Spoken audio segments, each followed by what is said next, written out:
Everyone, welcome to the easy programming channel. Last lecture में हमने देखा था स्पेक्ट्रोस्कोपी के बारे में। एक मिस्टेक लास्ट लेक्चर में हो गई थी, जो हमारे प्लांक्स कांस्टेंट थी उसकी यूनिट हमने जूल पर सेकेंड लिख दी थी, बट हमने बोला था जूल सेकेंड, तो हमारी जो प्लांक्स कांस्टेंट की यूनिट होगी वो जूल सेकेंड ही होगी। वो राइटिंग मिस्टेक हो गई थी, तो प्लीज उसको इग्नोर किया जाए। अगर आपने प्रीवियस लेक्चर नहीं देखा है तो उसका लिंक हमने डिस्क्रिप्शन में दे दिया है, तो प्लीज जाकर के देखिए, ताकि जो आपके नेक्स्ट लेक्चर होंगे उसको समझने में आपको आसानी होगी। तो चलिए आज का लेक्चर शुरू करते हैं। आज का टॉपिक है हमारा इलेक्ट्रोमैग्नेटिक स्पेक्ट्रम। इलेक्ट्रोमैग्नेटिक रेडिएशन के बारे में हमने देखा था कि क्या होती है इलेक्ट्रोमैग्नेटिक रेडिएशन, उसके डिफरेंट पैरामीटर्स हमने देखे थे कि वेव नंबर, फ्रीक्वेंसी, एनर्जी और वेवलेंथ के बारे में देखा था हमने। तो जैसा हम जान रहे हैं, समझ रहे हैं कि रेडिएशन हमारे एक फॉर्म ऑफ एनर्जी होती है। ये लाइट हमारी एक फॉर्म ऑफ एनर्जी होती है, जिसकी एनर्जी की वैल्यू हम लोग क्वांटाइज रहती है, जिसको हम लोग डिनोट करते हैं किससे, एच न्यू से। अगर हम लोग न्यू को यहाँ पे रिप्लेस कर देते हैं, हमने जैसा पिछले लेक्चर में देखा था कि न्यू को हम लोग अगर c बाय लैम्डा से रिप्लेस कर देते हैं तो e की वैल्यू भी हम लोग इसको इस फॉर्म में लिख सकते हैं। तो इन दोनों इक्वेशन से हमें क्या दिखता है कि जो e की वैल्यू है that is directly proportion to frequency, also inversely proportion to that of wavelength. तो हम लोग ये बोलेंगे कि अगर फ्रीक्वेंसी हमारा इंक्रीज कर रहा है तो एनर्जी की वैल्यू क्या हो रही है, वो भी इंक्रीज हो रही है। सिमिलरली अगर हम लोग बोलेंगे कि वेवलेंथ हमारा इंक्रीज हो रहा है तो हमारा एनर्जी क्या होगा, वो भी डिक्रीज होगा। ठीक है, क्योंकि जो हमारा एनर्जी और वेवलेंथ का रिलेशन है वो क्या है, इनवर्सली प्रोपोर्शनल है। अगर हमारा वेवलेंथ क्या इंक्रीज हो रहा है तो हमारी एनर्जी क्या होगी, डिक्रीज हो रही है। तो ये हमने देखा कि हमारा वेवलेंथ और फ्रीक्वेंसी एनर्जी से डायरेक्टली और इनवर्सली प्रोपोर्शन रिलेटेड होता है। तो सिमिलरली अगर हम लोग इलेक्ट्रोमैग्नेटिक रेडिएशन में बहुत सारी फॉर्म होती है, रेडिएशन की टाइप्स होती है रेडिएशन की, अगर उन रेडिएशंस को हम लोग डिपेंडिंग अपॉन अगर फ्रीक्वेंसी के ऑर्डर में अगर अरेंज करें, जैसे कि इंक्रीजिंग ऑर्डर हम लोग फ्रीक्वेंसी के अगर हम लोग रेडिएशंस को अरेंज करते हैं, यहाँ पे हमारा क्या है, रेडिएशन है जो कि इंक्रीजिंग ऑर्डर में हमारा अरेंज्ड है, इंक्रीजिंग ऑर्डर ऑफ फ्रीक्वेंसी का अरेंज्ड है। तो जितने टाइप्स ऑफ रेडिएशन अगर हम लोग इंक्रीजिंग ऑर्डर में अरेंज कर दें तो जो सीरीज हमें मिलेगी उनको हम लोग क्या बोलेंगे, इलेक्ट्रोमैग्नेटिक स्पेक्ट्रम। तो जैसा कि हम देख सकते हैं यहाँ पे हमारा इलेक्ट्रोमैग्नेटिक स्पेक्ट्रम हमने ड्रॉ किया है। इसमें क्या किया हमने कि हमने सारी रेडिएशंस, जितने टाइप्स ऑफ रेडिएशंस होते हैं उनको इंक्रीजिंग ऑर्डर ऑफ वेवलेंथ के हमने अरेंज कर दिया। तो अगर हम लोग टाइप्स ऑफ रेडिएशन देखते हैं तो हमारे पास क्या होता है, radio wave, microwave, infrared, visible, ultra violet, then X ray और गामा। इन टाइप्स ऑफ रेडिएशन को हम लोग सिंपल वे में याद कर सकते हैं। जैसे हम लोग बोल सकते हैं Ram in visible umbrella x-ray गए। जैसे कि Ram that is radio wave, Ram that is radio wave, M stand for microwave, in stand for infrared, visible stand for visible region और U that is umbrella हम लोग जिसको बोल रहे हैं that is standing or implies the ultraviolet और x ray गए symbolizes gamma ray. तो इनको हम लोग शॉर्ट फॉर्म में याद कर सकते हैं क्या, कि Ram in visible umbrella x-ray गए। तो ये हम लोग याद कर सकते हैं इलेक्ट्रोमैग्नेटिक स्पेक्ट्रम को। अब अगर ये सारी रेडिएशंस, इन सारी रेडिएशंस को हम लोग इंक्रीजिंग ऑर्डर ऑफ वेवलेंथ में अगर हम लोग अरेंज करते हैं तो हमको क्या मिलता है कि हमारा आता है क्या, रेडियो वेव जिसकी वेवलेंथ बहुत ज्यादा होती है। देन हमारे पास आता है माइक्रोवेव, उसकी वेवलेंथ रेडियो वेव की कंपैरिजन में कम होती है।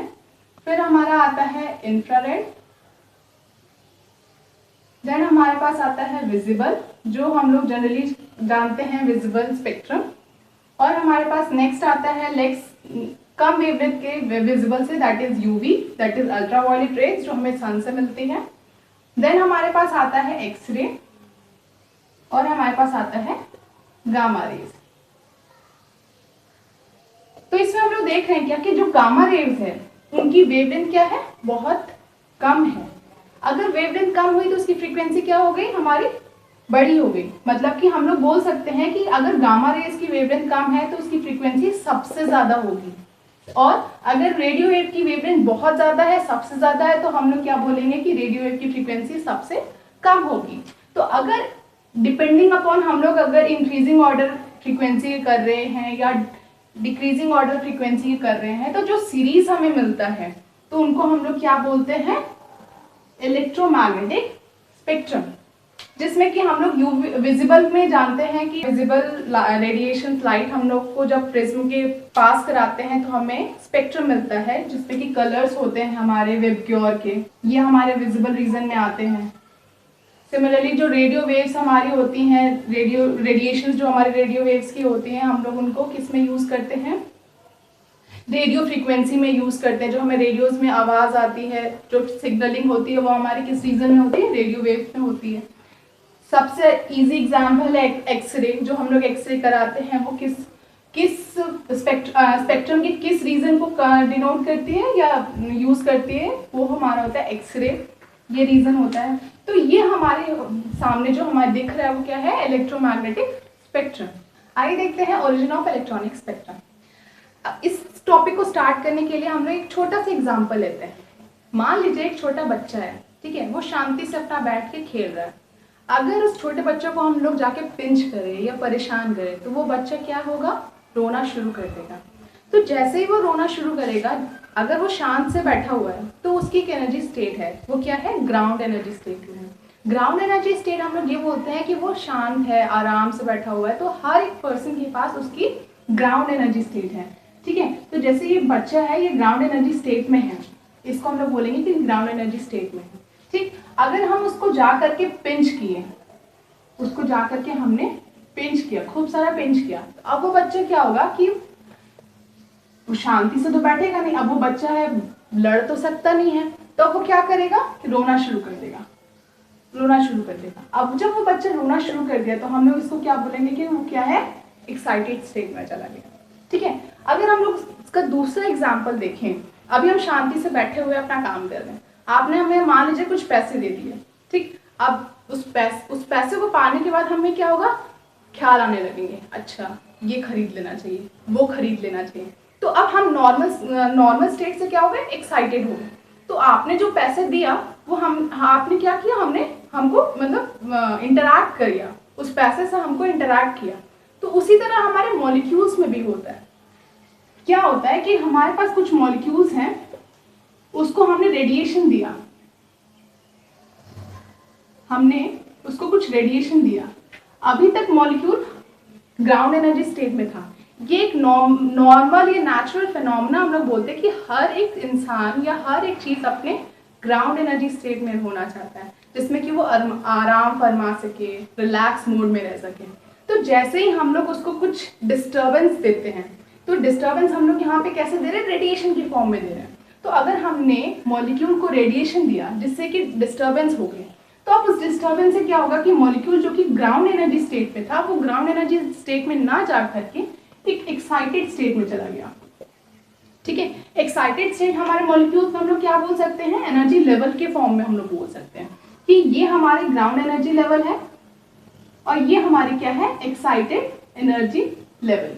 तो जैसे ही हमने रेडिएशन दिया तो मॉलिक्यूल क्या होगा, अपने ग्राउंड एनर्जी स्टेट से एक्साइटेड स्टेट में चला जाएगा, ठीक है। अब एक्साइटेड स्टेट में जाने के लिए उसने क्या किया, इस रेडिएशन को एब्जॉर्ब कर लिया।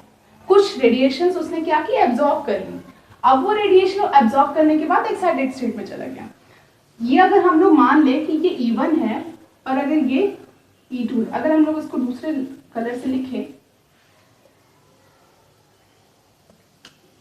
तो ये हमारा क्या है, E1, इसको हम लोग बोलते हैं E2, ठीक है।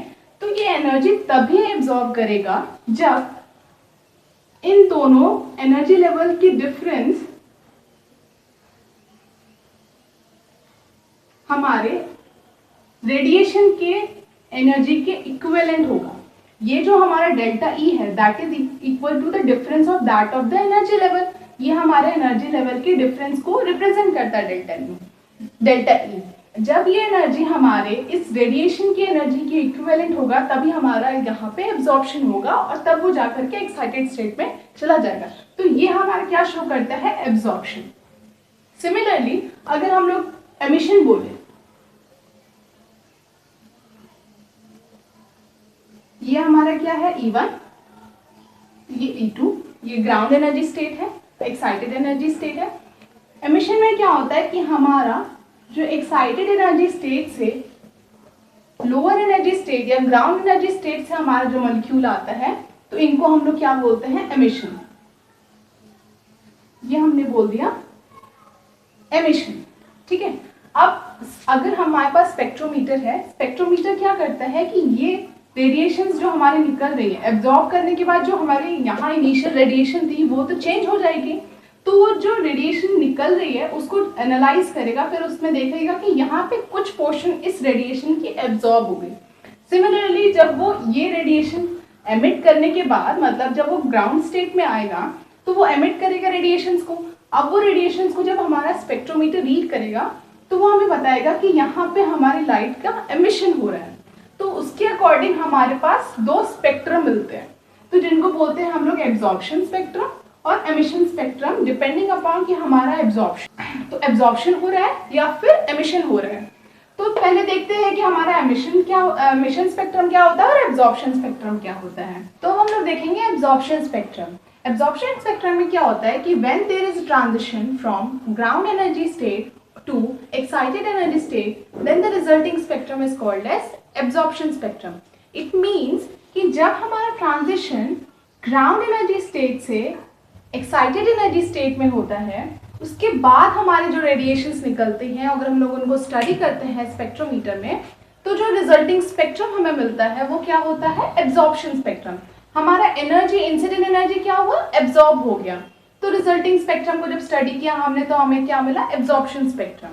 सिमिलरली अगर हमारा ट्रांजिशन एक्साइटेड एनर्जी स्टेट से अब वो रेडिएशन को अगर हमने स्टडी किया स्पेक्ट्रोमीटर में, तो हमें रिजल्टिंग स्पेक्ट्रम जो मिलता है वो क्या होता है, एमिशन स्पेक्ट्रम। तो एमिशन स्पेक्ट्रम को हम लोग देख सकते हैं, when there is a transition from excited energy state to ground energy state, then the resulting spectrum is called as emission spectrum. अब तो ये एब्जॉर्प्शन स्पेक्ट्रम हमने देख लिया, एमिशन स्पेक्ट्रम देख लिया। ये दो बेसिक स्पेक्ट्रम हमें मिलते हैं हमारे स्पेक्ट्रोमीटर में। अब डिपेंडिंग अपॉन कि हमारा एब्जॉर्प्शन हो रहा है, एमिशन हो रहा है, हम दो सब कैटेगरी कर सकते हैं हमारे स्पेक्ट्रा को। पहला होता है हमारा एटॉमिक स्पेक्ट्रा, दूसरा होता है हमारा मॉलिक्यूलर स्पेक्ट्रा। एटॉमिक स्पेक्ट्रा हम तब बोलते हैं जब हमारा इंटरेक्शन होता है रेडिएशन, एटॉमिक स्पेक्ट्रा हम तब बोलते हैं when there is interaction of radiation with that of atom. और मॉलिक्यूलर स्पेक्ट्रा हम लोग तब बोलते हैं जब हमारा इंटरेक्शन ऑफ रेडिएशन होता है विद मॉलिक्यूल्स। यहाँ पे हमारा इंटरेक्शन हो रहा है एटम के साथ, यहाँ पे हमारा हो रहा है मॉलिक्यूल्स के साथ। तो ये दो स्पेक्ट्रा हम लोग के हमको मिलते हैं, एटॉमिक स्पेक्ट्रा और एमिशन स्पेक्ट्रा। नेक्स्ट हम लोग देखेंगे कि कितने टाइप्स ऑफ एनर्जीज हमारे मॉलिक्यूल में होती है, कितने टाइप्स ऑफ एनर्जी चेंजेस होते हैं। तो आइए देखते हैं हम लोग टाइप्स ऑफ एनर्जी चेंजेस। जैसे कि हम जानते हैं हर इंसान के पास खुद की कुछ ना कुछ एनर्जी होती है, और ऐसा भी नहीं होता कि हर इंसान की एनर्जी सेम होती है, हर इंसान की अलग अलग एनर्जी होती है। तो सिमिलरली मॉलिक्यूल्स के पास भी कुछ उनकी खुद की एनर्जी होती है। अब वो एनर्जी कितने टाइप्स की होती है वो हम लोग देखेंगे। जैसे अगर मॉलिक्यूल्स की हम लोग बात करें तो मॉलिक्यूल्स के पास जनरली हमारे पास एनर्जी होती है ई इलेक्ट्रॉनिक, ई ट्रांजिशनल,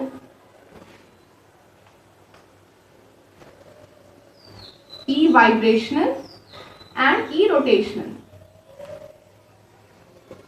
ये हमारे पास मॉलिक्यूल्स की टाइप्स ऑफ एनर्जी होती है कि हर मॉलिक्यूल में हमारे पास है रोटेशनल एनर्जी होता है, वाइब्रेशनल एनर्जी होता है, ट्रांजिशनल एनर्जी होता है, इलेक्ट्रॉनिक एनर्जी होता है। तो हम लोग ऐसे बोल सकते हैं कि टोटल एनर्जी हमारे मॉलिक्यूल्स की कैसे होती है, E electronic, sum of E electronic, E vibrational, E rotational plus E of transitional. ठीक है, तो टोटल एनर्जी हमारे मॉलिक्यूल की क्या हो गई, ये हो गई।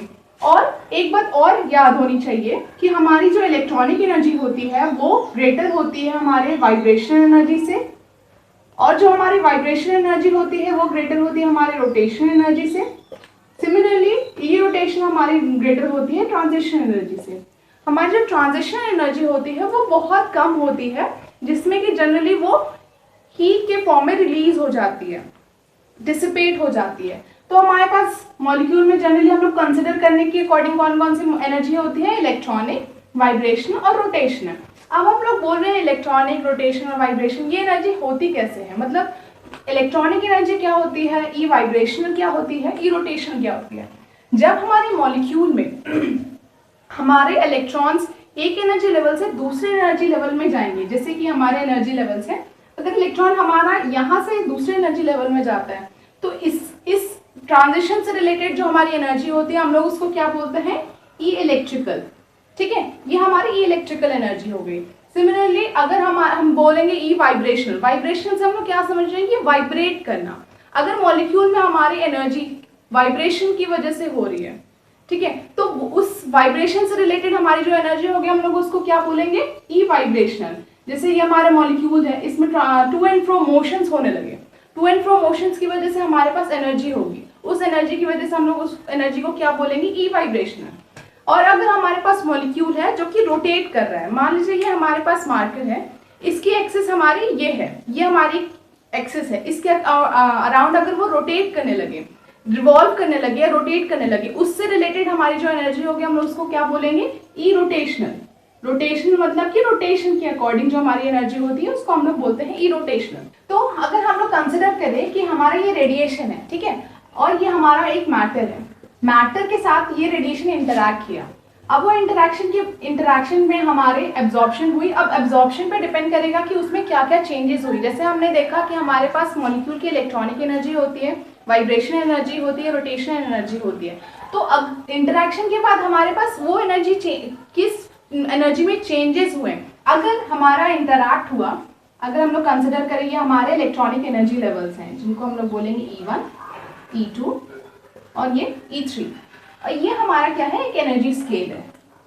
ठीक, इंटरैक्शन के बाद हमारा जो चेंज हुआ, अगर वो इलेक्ट्रॉनिक चेंज हुआ, इलेक्ट्रॉनिक चेंज कब होगा, जब हमारा ट्रांजिशन होगा E1 टू E2, E1 से E2 में, तो ये हमारा क्या देगा, electronic change, electronic energy change.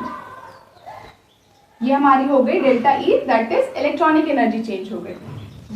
ये इलेक्ट्रॉनिक एनर्जी चेंज, ठीक है। दो इलेक्ट्रॉनिक एनर्जी लेवल्स के बीच में हमारे पास सेवरल वाइब्रेशनल एनर्जी लेवल्स होते हैं जिनको हम लोग बोलते हैं V1, V2, V3। ये हमारे पास दो एनर्जी लेवल्स के बीच में वाइब्रेशनल लेवल्स होते हैं, ठीक है। जैसे कि एनर्जी लेवल्स के बीच में वाइब्रेशनल लेवल है, उसी तरह दो वाइब्रेशनल लेवल्स के बीच में हमारे पास सेवरल रोटेशनल एनर्जी लेवल्स होते हैं। हमारे पास रोटेशन जिनको हम J1, J2 और J3 से रिप्रेजेंट करते हैं। तो जब हमारा अगर ट्रांजिशन E1 से E2 में गया तो हमारा इलेक्ट्रॉनिक एनर्जी चेंज हुआ। अगर ट्रांजिशन हमारा V1 से V2 या V0 से V1 गया तो हमारा ये क्या देगा, वाइब्रेशनल चेंज देगा, वाइब्रेशनल एनर्जी चेंज। ये हमारा क्या हो गया, वाइब्रेशनल एनर्जी चेंज। सिमिलरली अगर हमारा ट्रांजिशन दो रोटेशनल एनर्जी लेवल्स के बीच में हुए तो हमारा वो क्या देगा, रोटेशनल एनर्जी चेंज। ये हमारा क्या हो गया, रोटेशनल एनर्जी चेंज। और जैसा कि हम जानते हैं कि जो ट्रांजिशनल एनर्जी होता है वो जनरली हमारा हीट के फॉर्म में रिलीज हो जाता है। तो हमारे पास कितने टाइप्स ऑफ एनर्जी चेंजेस हो गए, electronic energy change, vibrational energy change और rotational energy change. Rotational energy change तब होगा जब हमारे दो रोटेशनल एनर्जी लेवल्स के बीच में ट्रांजिशन होंगे, तो तब हमारा क्या होगा, रोटेशनल एनर्जी चेंज, ठीक है। तो ये तो हो गए हमारे टाइप्स ऑफ एनर्जी चेंजेस के बारे में। तो जैसा कि हमने देखा, हमें ये पता है कि ई इलेक्ट्रॉनिक एनर्जी लेवल हमारा बहुत ज़्यादा होता है in comparison to E vibrational level के, जो कि वाइब्रेशनल लेवल सबसे ज़्यादा होता है रोटेशनल एनर्जी लेवल से, फिर हमारा होता है ई ट्रांजिशनल एनर्जी लेवल। ये हमने देखा अभी तक, ठीक है। इसका मतलब ये होता है कि अगर हम कोई रेडिएशन देते हैं, ऐसा रेडिएशन अगर हमने दिया, मान लीजिए कि हमने ऐसा रेडिएशन दिया जिसमें सिर्फ रोटेशनल एनर्जी चेंजेस हो सकते हैं, जैसे कि हम लोग फिर से अगर ड्रॉ करें वो एनर्जी स्केल को जो हमने पिछले स्लाइड में किया था, ये हमारा एनर्जी लेवल E1 है, ये E2 है और ये हमारा E3 है। तो अगर हमने मैटर को किसी रेडिएशन से दिया, अगर हमने दे दिया यहाँ पे रेडियो वेव्स, अगर हमारे पास हमने दे दिया उसको रेडियो वेव, अब रेडियो वेव के पास क्या उतनी एनर्जी है कि वो इलेक्ट्रॉनिक चेंजेस दिखा सकते, जो कि इलेक्ट्रॉनिक ट्रांजिशन दिखा सके, क्या वो उसके पास इतनी एनर्जी है कि वो वाइब्रेशनल एनर्जी चेंज दिखा सके, क्या उसके पास इतनी एनर्जी है कि वो रोटेशनल एनर्जी दिखा सके। तो ये हम देखते हैं कि हमारा जो मतलब ये हमें बताता है कि कौन से रेडिएशंस को हम लोग यूज करेंगे ताकि हमारे पास वो एनर्जी चेंज हमें जो डिजायर्ड है वो मिल जाए। तो अगर हम लोग रेडियो वेव्स अगर यूज करते हैं तो क्या होता है कि हमारे पास रेडियो वेव्स की उतनी ज्यादा एनर्जी नहीं होती, क्योंकि रेडियो वेव्स सबसे हमारे एंड पीक पे हमारे इलेक्ट्रोमैग्नेटिक स्पेक्ट्रम में आता है, उसके पास इतनी एनर्जी नहीं होती कि वो रोटेशनल चेंज भी इवन दिखा सके। तो हमारे पास ये जो एनर्जी हमें चाहिए रोटेशन एनर्जी चेंज के लिए, वो रेडियो सफिशिएंट सप्लाई नहीं कर पाता है। तो उसके लिए हम लोग कौन से रीजन की रेडिएशंस को यूज करते हैं? अगर हमें रोटेशन करना होता है तो वो हम लोग यूज करते हैं माइक्रोवेव। ठीक है, अब क्या माइक्रोवेव इतनी सफिशिएंट है कि वो वाइब्रेशन एनर्जी लेवल्स को दिखा सके, चेंजेस को दिखा सके? नहीं, क्योंकि हमारा जो ई वाइब्रेशन है वो बहुत ज्यादा होता है ई रोटेशनल से। तो हमारा माइक्रोवेव भी उतना सफिशिएंट नहीं है कि वो हमारे वाइब्रेशन एनर्जी चेंजेस को दिखा सके। तो उसमें हम लोग इलेक्ट्रोमैग्नेटिक स्पेक्ट्रम के और लेफ्ट साइड के एनर्जी रेडिएशंस को यूज करते हैं। हम लोग यहाँ पे अगर वाइब्रेशन एनर्जी चेंज हमें दिखाना होता है तो हम लोग कौन सा रीजन यूज करते हैं इलेक्ट्रोमैग्नेटिक स्पेक्ट्रम का? इंफ्रारेड स्पेक्ट्रम या इंफ्रारेड रेडिएशंस यूज करते हैं जब हमारे पास वाइब्रेशन एनर्जी चेंजेस हमें दिखाने होते हैं। तब वो सफिशिएंट एनर्जी होती है कि वो एक वाइब्रेशन लेवल से दूसरे वाइब्रेशन लेवल में जा सके। इलेक्ट्रॉनिक की बात करें अगर हम लोग इलेक्ट्रॉनिक एनर्जी चेंजेस की, तो इंफ्रारेड रेडिएशन, माइक्रोवेव रेडिएशन, ये सारे रेडिएशंस हमारे इलेक्ट्रॉनिक ट्रांजिशन को थ्रो नहीं कर पाएंगे, क्योंकि हमारे पास उतनी एनर्जी नहीं होती है कि वो हमारे ट्रांजिशंस कर सके। क्योंकि हम लोग जानते हैं कि जो डेल्टा ई है that should be equal to the, ये हमारे एनर्जी रेडिएशन की होनी चाहिए, तभी हमारे ट्रांजिशन होंगी, वरना नहीं होंगी। ये डेल्टा ई हमारा क्या है? एनर्जी लेवल चेंजेस है, और जो एच न्यू है ये हमारे रेडिएशन की फ्रीक्वेंसी या रेडिएशन की एनर्जी होती है। तो अगर वो रेडिएशन की एनर्जी हमारे डेल्टा ई के इक्विवेलेंट होगी तभी हमारा ट्रांजिशन होगा। तो ये जो स्पेक्ट्रम रीजन के जो रेडिएशंस हैं वो इतने सफिशिएंट नहीं होते हैं कि वो इलेक्ट्रॉनिक ट्रांजिशन को शो कर सके। तो हम लोग इलेक्ट्रॉनिक ट्रांजिशन अगर हमें दिखाना है तो हम लोग कौन से रेडिएशंस को यूज करते हैं? जनरली हम लोग यूवी विजिबल रीजन को यूज करते हैं, इलेक्ट्रोमैग्नेटिक के यूवी विजिबल रीजन को हम लोग यूज करते हैं इलेक्ट्रॉनिक ट्रांजिशन करने के लिए। तो ये था हमारे पास टाइप्स ऑफ एनर्जी चेंजेस, कौन से रेडिएशन कौन से लेवल में एनर्जी चेंजेस शो करेंगे। तो अब हम आपके सामने एक ग्राफ दिख रहा है, इस पे हमने क्या किया है कि पूरे टाइप्स ऑफ एनर्जी चेंजेस को हमने क्या कर दिया है? समराइज कर दिया है। जैसे हमने बताया कि अगर हम लोग माइक्रोवेव रेडिएशंस डालेंगे तो हमारे पास मॉलिक्यूल में क्या चेंजेस होंगे? रोटेशन में चेंजेस होंगे। तो माइक्रोवेव रेडिएशन के बाद हमारे पास रोटेशन में चेंजेस हुए, और अगर उसके बाद हम लोग इसके स्पेक्ट्रम को स्टडी करेंगे तो हमारे पास जो रिजल्टिंग स्पेक्ट्रम होगा, इनको हम लोग क्या बोलेंगे? Microwave spectrum. इनको हम लोग, जो स्पेक्ट्रम हमको मिलेगा हम लोग उनको क्या बोलेंगे? Microwave spectrum. और ये जो स्टडी होती है, ये जो स्पेक्ट्रोस्कोपी हम लोग बोलेंगे, इसको क्या बोलेंगे हम लोग? Microwave spectroscopy. Microwave spectroscopy.